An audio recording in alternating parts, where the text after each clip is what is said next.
नमस्कार मित्रों, मैं हर्षद कुमार त्रिवेदी आपके अपने चैनल हर्षद कुमार त्रिवेदी जी के चैनल पर आप सभी मित्रों का व मेरे प्यारे अभ्यर्थियों का हार्दिक स्वागत व अभिनंदन करता हूं। बहुत ही महत्वपूर्ण वीडियो लेके आया हूं आपके लिए। सामाजिक विज्ञान सोशल साइंस सेकंड ग्रेड की तैयारी करने वाले, तो आपके लिए 8 सब्जेक्ट मैंने वादा किया है आपको मेरे ऑथेंटिक नोट्स द्वारा आपको पढ़ाऊंगा। तो उसके लिए आपको ये लगातार यहाँ पर आपके लिए टॉपिक्स आ रहे हैं, जिसमें से ज्योग्राफी व दर्शन शास्त्र शुरू कर दी हैं। साथ ही मैंने प्रथम पेपर भी शुरू कर दिया है सेकंड ग्रेड वालों के लिए। तो बहुत ही महत्वपूर्ण आपके लिए ये चैनल। आज का जो महत्वपूर्ण टॉपिक है, टॉपिक नंबर 7 लाया हूँ, सूर्यातप। बहुत ही महत्वपूर्ण टॉपिक है। इंसुलेशन बहुत ही महत्वपूर्ण टॉपिक आपके लिए। तो सूर्यातप के बारे में हम देखें ज्योग्राफी में, तो आप ज़रूर सोशल साइंस पर बने रहें। सेकंड ग्रेड की तैयारी में ये चैनल आपके लिए 100% आपको लाभ देगा।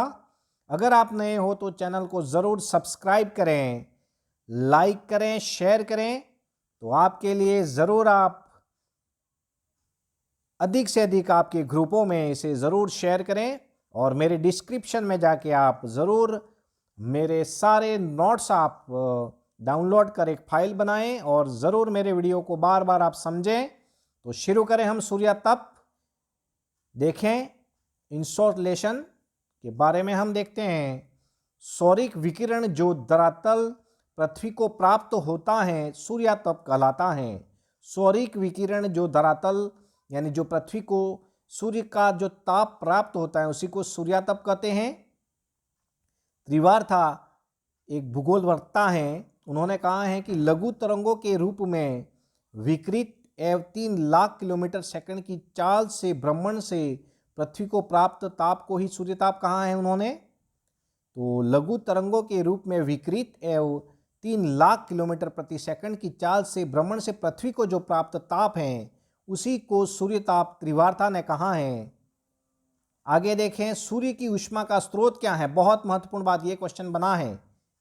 सूर्य की ऊष्मा का स्रोत उसकी केंद्रीय भाग में, याद रखें, उसके केंद्रीय भाग में नाभिकीय संलयन द्वारा हाइड्रोजन परमाणुओं का हीलियम में बदलना। याद रखें आप।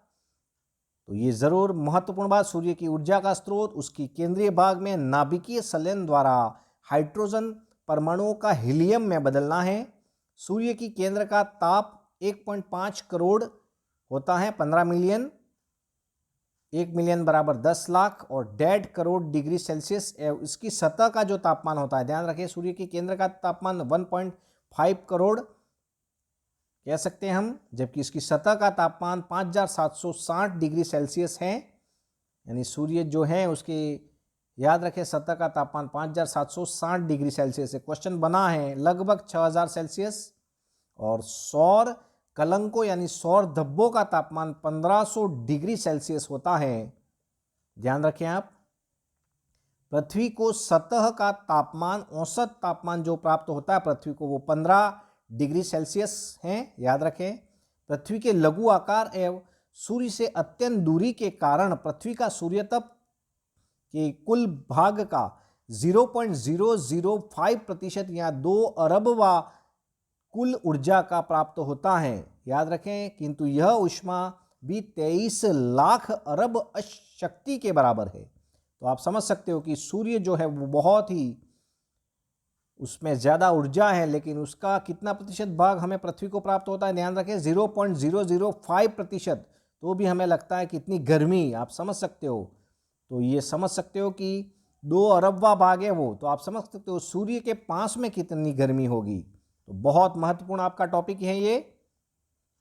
प्लैंक के नियम के अनुसार जो वस्तु जितनी अधिक गर्म होगी उससे विकिरण उतना ही लघु तरंगों के रूप में होगा, और जो वस्तु जितनी कम गर्म होगी उसमें विकिरण उतना ही दीर्घ तरंगों के रूप में होगा। तो ये समझने की बात है, प्लैंक का नियम जरूर याद रखें आप। पृथ्वी सूर्य से विकिरित ऊर्जा की 1.98 कैलोरी प्रति वर्ग सेमी प्रति मिनट की दर से प्राप्त करती हैं, जिसे हम सौर स्थिरांक कहते हैं। पृथ्वी जो है वो सूर्य से विकिरित ऊर्जा की 1.98 कैलोरी प्रति वर्ग सेमी प्रति मिनट की दर से प्राप्त करती हैं। इसे सौर्य स्थिरांक कहते हैं। सूर्य की मात्रा को प्रभावित करने वाले क्या कारक है, क्वेश्चन बना है। तो आप देखें, सूर्य की मात्रा को प्रभावित करने वाले कारक में आपतन का कोण है। आपतन का कोण, दिन की अवधि याद रखें, पृथ्वी से सूर्य की दूरी है, वायुमंडल की स्वच्छता है, जल व स्थल का वितरण है, समुद्र स्थल से ऊंचाई है, ढाल का स्वरूप है, सौर कलंकों की संख्या, ये सभी जो हैं वो सूर्य ताप की मात्रा को प्रभावित करने वाले कारक हैं। निम्न में से कौन सा नहीं है, यूं आता है, ध्यान रखें आप। आपतन का कोण, दिन की अवधि, पृथ्वी से सूर्य की दूरी, वायुमंडल की स्वच्छता, जल व स्थल का वितरण, समुद्र तल से ऊंचाई, ढाल का स्वरूप, सौर कलंकों की संख्या।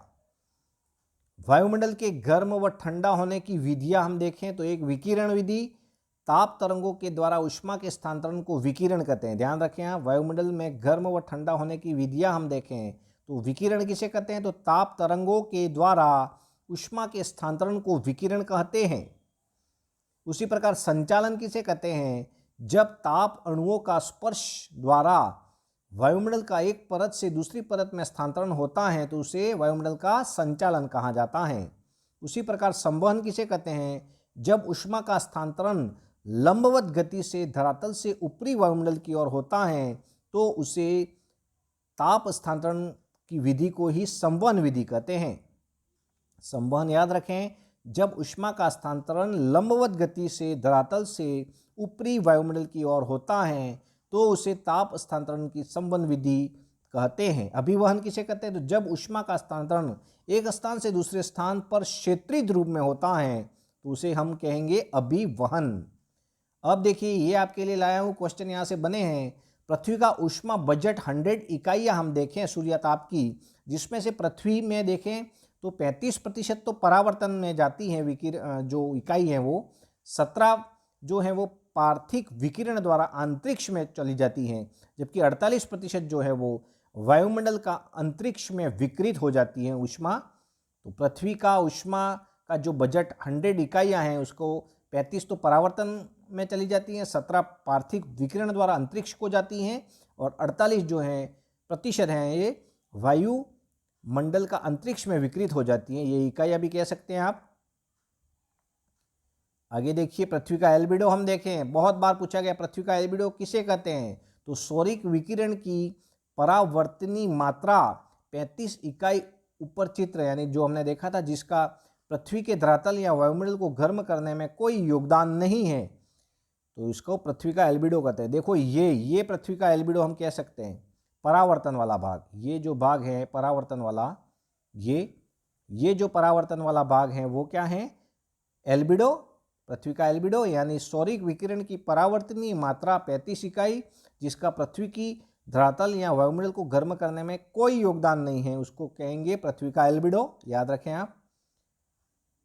आगे हम देखें अक्षांशीय उष्मा संतुलन हम देखें तो दोनों गोलार्ध में 0 से 38 डिग्री अक्षांशों तक सूर्यताप की मात्रा पार्थिव विकिरण से अधिक होती है एवं 38 से डिग्री अक्षांशों से ध्रुवों तक सूर्यताप की मात्रा पार्थिव विकिरण से कम होती है। अतः अधिक उष्मा के क्षेत्रों से कम उष्मा क्षेत्रों की ओर ऊर्जा का स्थानांतरण होता है और ऊर्जा का यह स्थानांतरण, उष्मा का यह स्थानांतरण पवनों एवं धाराओं, समुद्री धाराओं द्वारा होता है।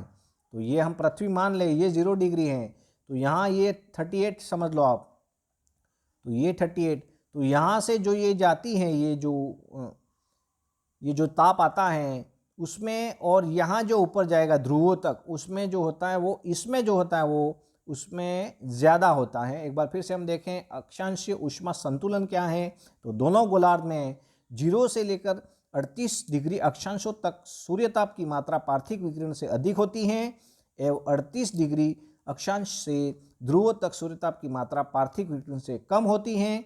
अतः अधिक उष्मा के क्षेत्रों से कम उष्मा क्षेत्रों की ओर ऊर्जा का स्थानांतरण होता है। ऊर्जा का यह स्थानांतरण पवनों एवं धाराओं, समुद्री धाराओं द्वारा होता है। समझ गए होंगे आप। तो ये पृथ्वी और ये 0 डिग्री जो है, यानी कि यहाँ से ये जो उष्मा जा रही है वो, तो यहाँ से उष्मा जा रही हैं। आप समझ सकते हो 38 अक्षांशों से जो भी ऊष्मा ध्रुवों की ओर जाएगी तो ऊष्मा का जो स्थानांतरण है वो अधिक ऊष्मा के क्षेत्रों से कम ऊष्मा क्षेत्रों की ओर ऊर्जा का स्थानांतरण होता है। बहुत ही महत्वपूर्ण बात समझ में आ गई होगी आपको।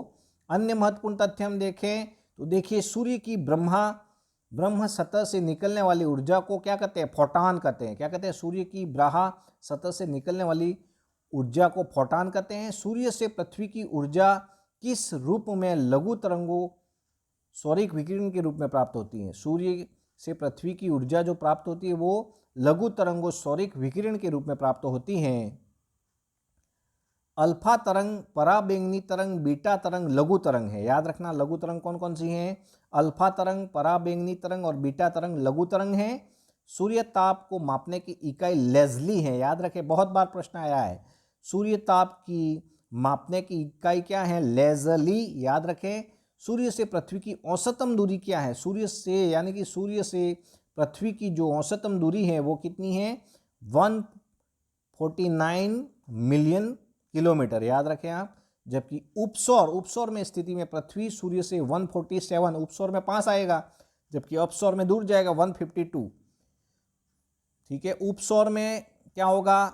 उपसौर में तो 5 आएगा तो 147 हो जाएगी, और अपसौर में दूर जाएगा तो 152 हो जाएगी। और अपसौर जो है वो 3 जनवरी को होता है, जबकि अपसौर जो है उपसौर 3 जनवरी को और अपसौर 4 जुलाई को। याद रखें, उपसौर किसे कहते हैं? तो सूर्य व पृथ्वी की हम कह सकते हैं सूर्य व पृथ्वी की जो कम दूरी होती है उसको तो हम क्या कहेंगे? उपसौर कहेंगे। जबकि सूर्य तथा पृथ्वी की जो अधिकतम दूरी होती है उसे अपसौर कहा जाता है। ज़्यादा दूरी जब बनती है उसे अपसौर, और कम दूरी बनती है उसे उपसौर कहते हैं। उपसौर 3 जनवरी और अपसौर 4 जुलाई को आता है। पृथ्वी के धरातल द्वारा सूर्य की 34% जो ऊर्जा है वो प्रत्यक्ष रूप से ग्रहण की जाती है। वायुमंडल को सौर ऊर्जा का 14% भाग प्रत्यक्ष रूप से प्राप्त होता है। ध्यान रखें, वायुमंडल को 14% भाग प्राप्त होता है। विश्व में न्यूनतम तापमान दक्षिणी ध्रुव में अंकित किया जाता है। वायुमंडल की अधिकांश ताप की प्राप्ति होती है दीर्घ तरंग पार्थिव विकिरण द्वारा। ध्यान रखें आप। ऊंचाई के साथ तापमान का बढ़ना तापमान का व्युत्क्रम कहलाता है। अर्धरात्रि सूर्य कहाँ दिखाई देता है? नॉर्वे में। और शरद अयनांत 22 दिसंबर के समय सूर्य की किरणों के आयतन से कर्क रेखा पर निम्न में से 43 डिग्री कोण का निर्माण होता है। ग्रीष्मकाल में सबसे बड़ा दिन नॉर्वे में होगा। ग्रीष्मकाल में सबसे बड़ा दिन नॉर्वे में होगा। तो इस प्रकार मैंने आपको ये सूर्यातप का जो ज्योग्राफी का 7 टॉपिक लाया था। अधिक से अधिक लोगों को ज़रूर आप शेयर करें। सेकंड ग्रेड से तैयारी करने वाले, सेकंड ग्रेड के फर्स्ट पेपर को भी तैयारी यहाँ पर हो रही है। सेकंड पेपर में सोशल साइंस की तैयारी करवा रहा हूँ, साथ ही फर्स्ट ग्रेड वालों के लिए इतिहास की तैयारी करवा रहा हूँ। हिस्ट्री सब्जेक्ट की तैयारी यहाँ पर हो रही है इस चैनल पर। तो ज़रूर आप बने रहें, अधिक से अधिक लोगों को ज़रूर शेयर करें। तो फिर मिलते हैं, तब तक के लिए जय हिंद, जय भारत।